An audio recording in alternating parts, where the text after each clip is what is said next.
My goodness, fancy seeing you here. Well, look, since you're here anyway, you may as well join me for another episode of Brett's Old Time Radio Show. Welcome along to my beautiful home here in Lyme Bay. Huge thank you for joining me once again for our regular late night visit to those dusty studio archives of old time radio shows right here at my home on the south coast of the United Kingdom. Now, it's gotten a little bit exciting because my YouTube channel I've been working on, and this Friday, we will have the first episode in the Batman serial. It's brilliant. You need to check it out. It's dated, I'll be honest with you, but the stories are really good, so it is well worth a look. This Friday, 8 o'clock p.m. GMT, there's going to be the very first in the Batman serial, and we're going to be running that then every Friday afterwards. So I really hope you'll check it out, because it's really good. I'm Brett, I'm your host for our Nighttime podcast. Welcome to another episode. Don't forget, I've got a Facebook page, an Instagram page, and a YouTube channel. You definitely need to check the YouTube channel, because I'm loading so much content on there. It's brilliant. It's all called Brett's Old Time Radio Show, and it would be brilliant if you could follow me on all of them, because I really need the follows, and it really helps. Feel free to send me any feedback that you have on the shows, and don't forget to tell me where it is you're listening if you'd like a shout out. It's Brett, BRETT, at tourdate.co.uk. Just launched a supporter page. Well, I say just launched, fairly recently. If you want to check that out, please do. Patreon.com/Brett's Old Time Radio Show. Time now for our Wednesday episode of Rocky Jordan. This is called Strangers 3, and it was first broadcast on the 5th of December, 1948. Time now for Rocky Jordan.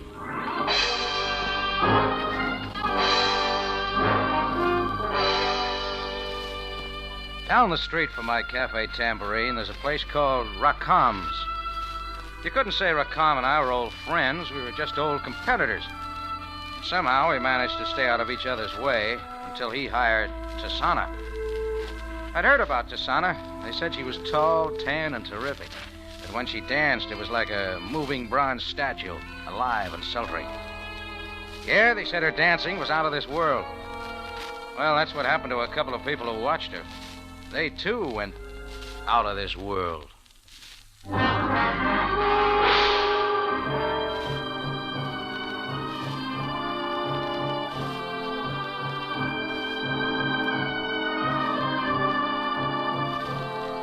Again, we bring you a story of adventure with a man named Rocky Jordan, proprietor of the Cafe Tambourine in Cairo. Cairo, gateway to the ancient East, where modern life unfolds against the backdrop of antiquity. Tonight's story, Count Me Out.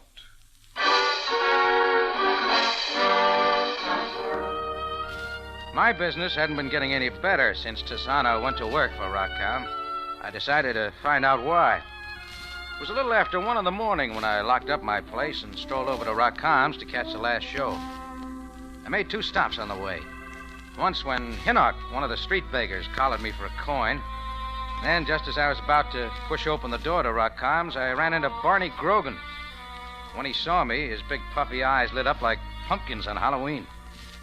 Barney was a mat-burned ex-wrestler who'd taken more dives than an Olympic diving champion on exhibition. Well, every time you bumped into him, he had a new pitch, the kind you have to handle with fumigated gloves. I didn't want any part of him. Hiya, Rock. Hello, Grogan, and so long. Oh, now, wait a minute, Rocky. You ain't gonna give your old pal Barney Grogan a brush out for you? How do you catch on so easy? Look, Rock, I got a deal for you, a real deal. Some other time, I got business. In Rockholmes? Look, I'll give you a tip. You can't watch Tisana dance and think about business. It won't work. Oh, she's that good, huh? Sensational, Rock, sensational. But look, why don't you give it the go-by for tonight? I got a red-hot idea. Money in it. Little proposition I want to talk over with you. Beat it, Grogan. I'm not in the market for any of your deals, hot or cold. Rocky, so help me if you'll just let me give you the inside... Now remove that overstuffed fist from my shoulder, huh? Okay, Rock. Go on in and give Tisana the once-over. But I'll be seeing you later. Yes, sir. You're going to be wanting in on this deal, so I'll be waiting for you. Well, don't do it around the Tambourine. It's closed for the night. Closed, huh? Okay, Rock. Okay, I'll see you. A couple of Arabs in flowing white robes eased past us and went inside. But what was behind them caught my eye. There were 2 men. One walked 2 steps behind and to the left of the other. I got the feeling they'd measured it that way. Both wore pinstripe pants, well-tailored afternoon coats, and ascots. They weren't winking at me. Those were really monocles. I followed them on inside. Susanna had just finished her number, and the customers were hanging on the ropes. Rackham was standing over by the bar, grinning like an undertaker on his day off. I worked my way through the crowd and found a small table in the rear. Rackham spotted me and came over. He slipped his round body into a chair and tucked his watch charm under the table. Well, Rocky, it is not often you honor me with your presence. Rackham, I don't have to ask you how's business. No. No, you need not ask. Is this not wonderful? And I owe it all to my little Tisan, my beautiful little flower, my adorable... Your adorable little gold mine. Yes, my adorable little gold mine. How about letting her do a couple of guest shots in my place, Rackham? Tisan, I should let her go to you. Rocky, you take me for a fool? Surely you must be joking. Yeah, sure. I was just joking. May I sit down, Mr. Jordan? Tisana, my dear, of course, do sit down. Tisana, this is my old friend, Rocky Jordan. Yes, I know. I've heard much of you, Mr. Jordan. Well, I wouldn't classify you as top secret, Tisana. Mr. Jordan was just telling me, my dear... Rackham, would you mind leaving us alone? I would like to talk to Mr. Jordan. Alone, Rackham. Very well. But remember, Tisana, you must change your costume for the next number. I will not be long. Well, I will see you later. Don't hurry, Rackham. Oh, what's on your mind? I need help, Mr. Jordan. I've been threatened. And what you need's a bodyguard or a private eye. I'm not for hire. Please, Mr. Jordan, listen to me. Why don't you take it to the police? No, I don't want the police involved in this. Private matter, huh? Mr. Jordan, look, over there. You see that man sitting at the table near the door? The tall, handsome man with the monocle. He is Count Frasino. Oh, yeah. I hadn't recognized him before. You do not know him? I'll admit he stands out in a crowd. What's with the monocle and striped pants? He's an Italian nobleman, Mr. Jordan. A very old family. Who's the carbon copy with him, his brother? No. He is Count Frasino's personal secretary. They're always together. His name is Romani. What about the Count? Has he been sending you little mash notes? Mr. Jordan, I can't tell you now. Will you come to my dressing room after the show? Look, lady, I said I wasn't for hire. Very well. But I am certain we can make other arrangements. Thank you, Mr. Jordan. I'm so happy you like my number. If you would care to stay, I will dance especially for you. Huh? Oh, Romani's paying us a visit, huh? Okay. Yeah, I could use a floor show like you over at my place, Tisana. Business has been kind of falling off lately. I'm honored, Mr. Jordan, but my contract with Mr. Rackham, you know, I don't think he... I trust I am not intruding. Huh? Oh, Romani, it's you. What do you want? Are you not going to ask me to join you? No. I wish you'd go away. No, really. I did not mean to offend. I only... Mr. Jordan and I are discussing business. Can't you see that? Yes. Then I will deliver my message and leave you. Very well. What is it? Count Frasino wishes you to join him at his table immediately. You will tell the noble Count that I do not wish to see him. Tisana, I beg you No. Now, I wish you'd leave me alone. Do you understand? Yes. Yes, I will go. I will go. Mr. Jordan, will you come to my dressing room later? Well, I said before I wasn't for hire, but... Then, as a friend, I will be most appreciative. Look, Tisana, your boss Rackham's over there trying to catch your eye. I think the customers are getting anxious. Why don't you go get ready for your number? Yes, I know, but... I haven't seen you dance yet, you know. You will wait here for me? Sure. Now, slip into the Seven Veils, will you? Rackham's having a nervous breakdown. Tisana eased out of the chair and went back to the dressing room. Rackham took a handkerchief out of his pocket, mopped his brow, and scurried around to his customers, informing them that the beautiful Tisana would be out on the platform soon. I leaned back in my chair and waited.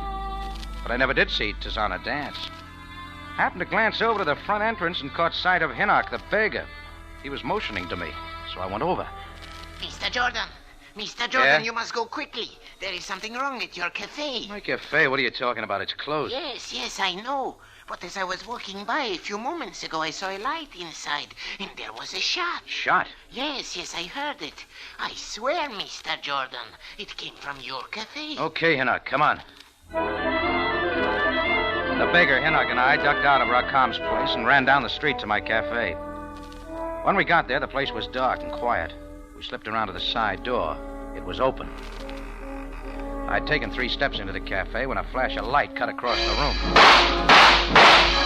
Hancock and I hit the floor together, and then someone ran past us. A second or two later, I heard the back door slam. I got up, walked over, and turned on the lights. The cafe was empty. Hancock had disappeared. A minute later, he came running out of my office. Mr. Jordan, come, look. What's up, Hancock? In here, Mr. Jordan, your office. Oh, I don't see anything. No, look. There on your desk, Mr. Jordan. Lying on the blotter on my desk was a gun. Not just any kind of gun. It was shiny and new and had all the earmarks of an Italian dueling pistol. I picked it up. It was a dueling pistol, all right. Hollow, made out of tin. The kind of a gun that would make a great duel between 6-year-olds. Mr. Jordan, it is a child's toy. Stick around, Hancock. I got places to go. But Mr. Jordan... I said stick around. I raced back out into the alley. It was dark and deserted. I whirled around at the sound, and then I saw him at the end of the alley. He stumbled as he passed under the street lamp. I went after him. When I got to the corner, he was gone. I moved on down the alley till I came to a half-open door. There was a light inside. It was the rear entrance to Rakam's place. I pushed it open and went in. I followed the red splotches on the floor to the far end of the corridor, where there was a door with a battered silver star nailed to it. Tisana's dressing room. Sprawled on the floor in a pool of blood was the muscle-bound wrestler Barney Grogan. Both shoulders were touching the floor. He'd lost his last decision to a bullet.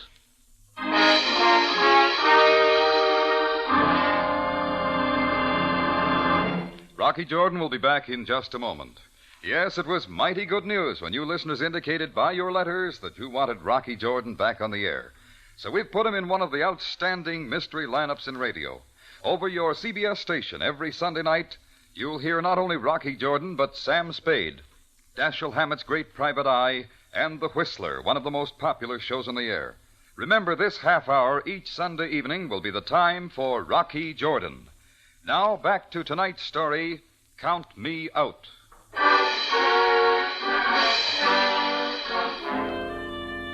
Barney Grogan was dead, all right. You wouldn't need a certificate from the Cairo Health Department to prove that. I glanced about Tisana's dressing room. There was nothing there that told me anything. I closed the door behind me. The crowd out front was calling for Tisana. I skirted my way around the crowded tables and opened the door to Rakam's office. He was sitting at his desk. Across from him sat Romani, Count Frosino's right-hand man. They were surprised when I walked in, and even more surprised when I picked up the phone and dialed for the police. Rocky, well, who are you calling? The police? No, nothing to get excited about, Rakam. Just a small case of murder. Murder, did you say, Jordan? Yeah, Romani. The corpse is here. Here? Jordan, you are joking. Cairo Police, Captain It is Sabaya. impossible. There has been no Relax, murder. Rakam. Hello, Cairo Police, Captain Sabaya. Sam, this is Jordan. Can you come Rocky, what is going on? You must tell me. Shut up, Rakam. Hello, Sam. Yes, what is the matter? Speak up, Jordan. Sam, get out your notebook. Somebody's done it again. There's a body in No, Rakam's this is place. some kind of a trick of What yours, are you Jordan. talking about? You want to ruin my business. Will you shut up? Jordan, what is going on there? Put on your open-toed sandals, Sam. Rakam's place. Tell you about it when you get here. Rocky, what is this all about? There's a dead man backstage, Rakam. In Tisana's dressing room. Tisana? In Tisana's dressing room? Yeah, Romani. Character named Barney Grogan. Oh, by the way, where is Tisana? I don't know. She should be doing her number now. Well, she's not. And your customers are getting pretty restless. How did you find out about this dead man, Mr. Jordan? It's a long story, Romani. Wait, where are you going? Back to my cafe. I have an important matter to look into. Give my regards to Sabaya. I made it out the front door through a crowd of impatient customers. They were shouting for Tisana. I walked down the block to my place. As soon as I entered the tambourine, I knew something was wrong. The lights were still on, but Hancock wasn't around. Then I heard it. Mr. Jordan. The sound was coming from the closet under the stairway. I went over and unlocked the door. Hinnock spilled out. Mr. Jordan. All right, Hinnock. What happened? I do not know. I heard a noise. I became frightened. I went to this closet to look for a stick, something to defend myself. Okay. While you were rummaging around in the closet, somebody came up from behind, shoved you in, and locked the door. Yes, that is it, Mr. Jordan. I did not see who it was. It happened so quickly, but, Mr. Jordan, I heard something peculiar. It was the voice of a young boy. Wait a minute. On my desk. Where are you going, Mr. Jordan? Come on. The toy gun was gone. Hinnock and I searched the tambourine from top to bottom, but neither the gun or its owner was around. I locked up the cafe for the second time in one night and went back over to Rakam's place. Sam was already there. Found him in the hall just outside of Tisana's dressing room. Part of the crowd from the cafe had filtered in. They were milling around, trying to get a look at the corpse in the room. Rakam was there, wringing his hands. Romani was there, too. Well, Jordan, we have been waiting for you. Hi, Sam. A little important business to take care of in my own cafe. You found the body, is that right, Jordan? Yeah, I found Bonnie Grogan. Rocky, my friend. Tell him I had nothing to do with it. All Tell right, him I did Rakam. not... Simmer down.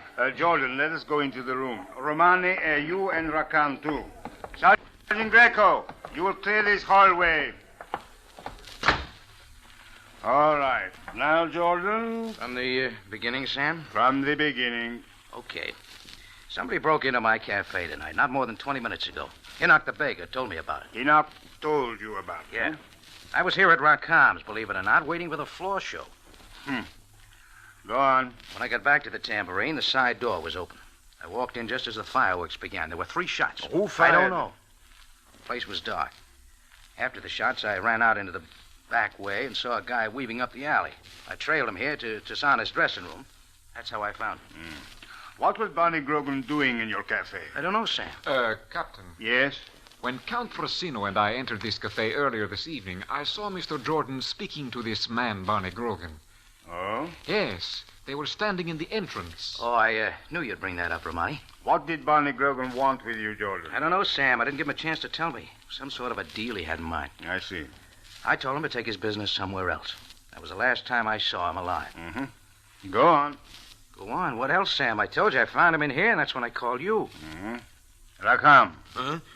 Yes, Captain. This girl Tisana, where is she? I do not know. I swear it. She disappeared. Was this man Bonnie Grogan a friend of hers? I do not know, Captain. I have seen him here at my cafe a few times. He spoke to her, yes, but... Captain Sabaya, may I interrupt? What is it, Romani? Tisana. She also spoke with Mr. Jordan this evening. When I went to their table, she sent me away. She said they were discussing a private matter. Oh, you're a jewel. You're positively bubbling over with information, aren't you? Well, Jordan? Sure, Sam. Rakam introduced me to his little gold mine. How about it, Rakam? Yes, but... But what, Rakam? Well, Rocky. All right, Rakam. What he's trying to say, Sam, is that Tisana brushed off Rakam. She told him she wanted to discuss something with me in private. Is that it, Rakam? Yes. And what was this little private matter she wished to discuss with you, Jordan? You're going to hate me, Sam. I don't know that either. She never got around to it. Jordan, just how much of a fool do you take me for? Sam, all she told me was that she'd been threatened. Threatened by a man named Count Frosino. That is a lie. Okay, Romani, it's your ball. You run with it. Well, Romani? Don't you see, Captain? Mr. Jordan is only trying to confuse the issue. Count Frosino has nothing to do with this, and I fail to see how the girl Tisana is involved. Just because this man's body was found in her dressing room... Just a minute. What was Count Frosino doing here this evening? He was here, was he not, Rakam? Yes. He has come to my cafe every evening for the past week. Why not, Captain? My noble employer is enjoying a holiday. Does it seem strange that he should want to visit the cafes of Cairo? Where's the noble character now, Romani? He has returned to his villa for the evening. I myself saw him to his automobile a few moments before you came into Rakam's office to call the police, Mr. Jordan. Yes, that is true, Captain. Romani was settling the check of Count Frosino when Mr. Jordan came into the office. Which brings up another important little item, Captain. After Mr. Jordan called you, he rushed back to his cafe. Should you not ask him why? I went back to stock up on toothpicks, Sam. Does that satisfy you? No, it does not. I didn't think it would. Well, I see no point sticking around here. Where are you going, Jordan? Out to make a social call, unless you have an official word to utter, Sam. No. But I would like to see you in the morning, Jordan. You'll write it down somewhere so I won't forget, Sam. Good night, gentlemen. Inside of 5 minutes, I was in the back seat of a cab heading toward the west end of Cairo. Between the bounces, I tried to put the loose ends together. A murder, a toy gun, a missing dancer. It all made an interesting puzzle. I figured the missing pieces might come from an Italian named Count Frasino. Shortly before 2 a.m., the cab pulled up in front of a 50-room shanty on the outskirts of town. I told the driver to wait, ran up the marble steps to the front door, and started leaning on the bell. A minute or so later, a prune-faced old native opened the heavy panel door. Yes? What is it, Effendi? Oh, just tell your boss that a man named Jordan wants to see him, huh? I am sorry, Effendi. Count Frasino cannot be disturbed. Oh, he won't mind, just this once. No, wait. You cannot come in. Let's not be antisocial. No, I will call the guards. No. I said this was important. Please, Effendi, please, you must not disturb Count Frasino. Never mind the door. You will let the gentleman enter. I looked up to see Count Frasino standing at the end of a long corridor. The striped pants and ascot had been replaced by a gray flannel sport coat and midnight blue slacks. But the monocle was still firmly in place. He nodded for me to follow him, and we worked our way past a display of marble statues that would put the Cairo Museum to shame. He opened a big oak door, stepped aside, and I entered what might have been either Grand Central Station or his study. Something caught my eye, and I unconsciously ducked. Towering above me in the center of the room was the statue to end all statues. It must have been 14 feet high. A marble woman, her arms outstretched. It occurred to me she'd make a good hat rack. Count Frasino closed the door. So, Mr. Jordan, this is indeed a pleasure. Do sit down, won't you? Thank you. I don't like to barge in this way, but... Yes, I know. You wish to speak with me, is that not correct? Yeah, I'm looking for a few answers. Answers? Oh, yes, I understand. Proceed, Mr. Jordan. It's about Tisana. Tisana, Mr. Jordan? Yeah, I don't suppose you know an ex-wrestler named Barney Grogan was found dead in a dressing room a little while ago. Dead? In Tisana's dressing room? Uh-huh. How... how did this happen? I thought maybe you might be able to tell me. I? Oh, but how should I know that? You've been around Tisana's place quite a bit lately, haven't you? Yes. Well, yes, To see Tisana? Yes. She gave me the idea she'd been threatened by you. Threatened by me? Oh, no, there must be a mistake. Why should I threaten her? I love her, Mr. Jordan. I love my wife very much. Your wife? You did not know, Mr. Jordan. Yes. Tisana is my wife. I'd better fall back and regroup right here. That I didn't know, Frasino. Tisana and I were married several years ago in Italy. I'm afraid that life there was... Well, perhaps she was homesick for Egypt. There was also a misunderstanding. So she left you and came here to Cairo? Yes, that is right. I'm willing to admit that the misunderstanding was perhaps my fault. I listened to the wrong people. Now I have bought this home in Cairo to be near her. And now you want to patch it up, huh? Yes. And I want my son back. Your son? When Tisana left me, she took our child. Wait a minute. How old is he? He's only 6 years old. But you see, he is my firstborn and only son. He is to be my successor and heir. He's the only one who can carry on our family name. So you see, this is most important, Mr. Jordan. Count, I think we can do business. Business? About finding your son. You know where he is. Well, suppose I put it this way. Suppose I say... Frasino pitched forward, bounced against his desk, fell into the broken glass on the floor. I raced out to the terrace. It was deserted, and the lawn looked peaceful and quiet. I went back inside and bent over the unconscious form of Count Frasino. He was still breathing. Then the whole door banged open, and the prune-faced native rushed in, followed by a couple of Frasino's guards. From the looks on their faces, I could see they wouldn't wait for explanations. I flipped the table into them as they rushed me and ducked out into the terrace. I just crossed the lawn and reached the shadows along a row of trees when the guards opened up from the terrace. In the street, my cabbie had heard the shots, and he started to get his hack moving. As he went past me, I jumped on the running board, and we roared around the corner and headed back to Cairo.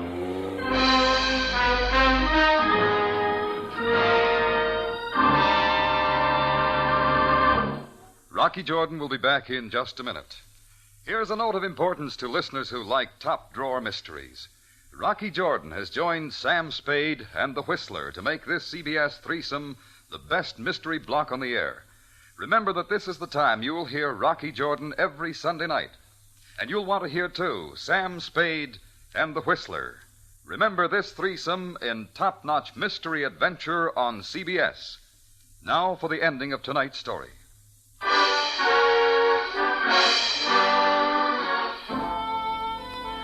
It was like Tisana's dance routine. You couldn't wind up the show without the final climax to keep the customers happy. And I wanted to give Sam Sabaya his money's worth. Now, when the cab and I had made it back to town, I pulled up at the nearest phone booth. The cabbie pocketed his change without a smile and roared away. I did find some nickels. Cairo Police, Captain Sabaya. Jordan, Sam. If you want to wind up the Barney Grogan affair, I've got the missing pieces. What's that, Jordan? Meet me at the corner of Shariah Ramar and Delhi Road. Don't stop to bring popcorn. Never mind, Jordan. I believe I can wind it up right here. Say that again, Sam. My men picked up the dancer Tisana 20 minutes ago. She was getting on the train for Alexandria. She, wasn't alone, was she, Sam? No, as a matter of fact, Jordan, she About had... 6 years old, huh, Sam? I'd even bet he was carrying a toy gun. How did you know, Jordan? I'll fill in the details later. Now get rolling, will you, Sam?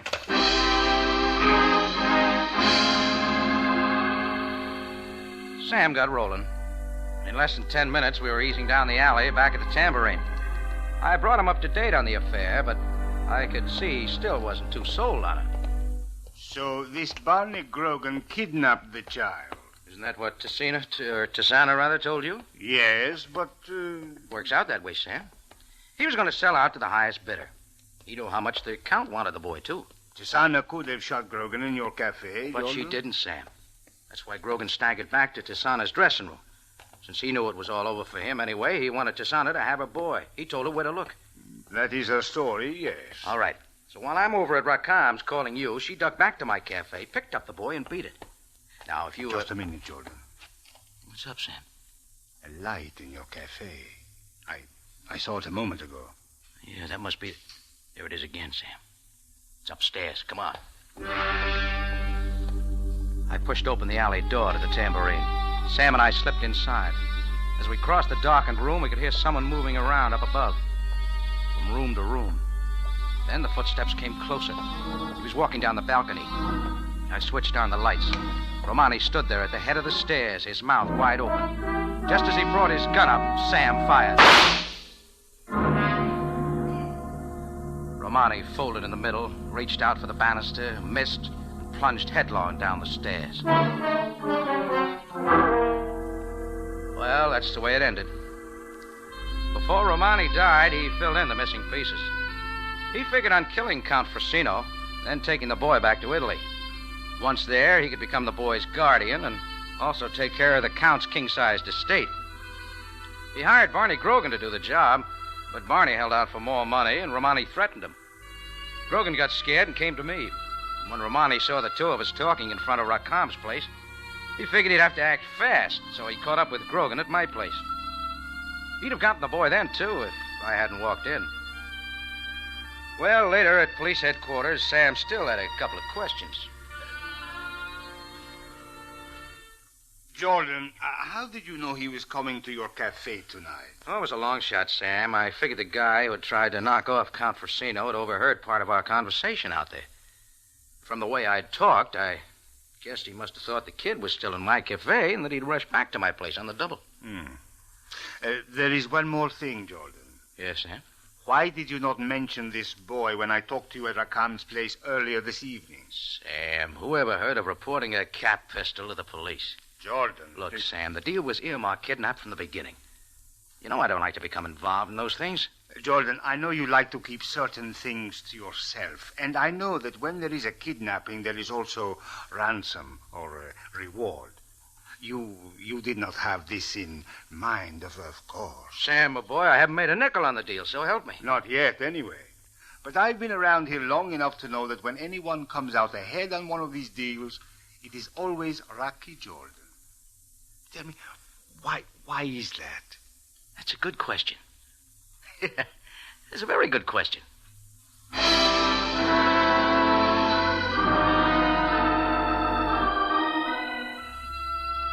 I dropped around to the hospital the next morning to see how Count Frasino was getting along. He was going to make it okay. Sassano was there, holding his hand and smiling. The Count was very appreciative of what I'd done, just as Sam figured he would be. Yeah, it was a sizable reward. I am now the only cafe owner in Cairo with a 14-foot marble statue of a woman with her arms outstretched. And I was right, too. She does make a good hat rack.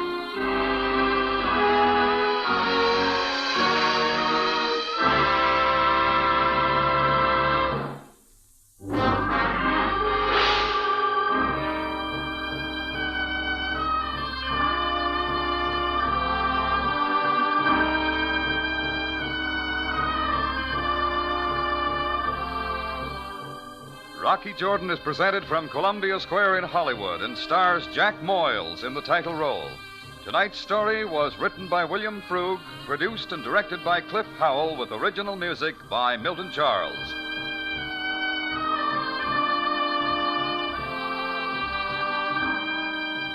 This is CBS, the Columbia Broadcasting System.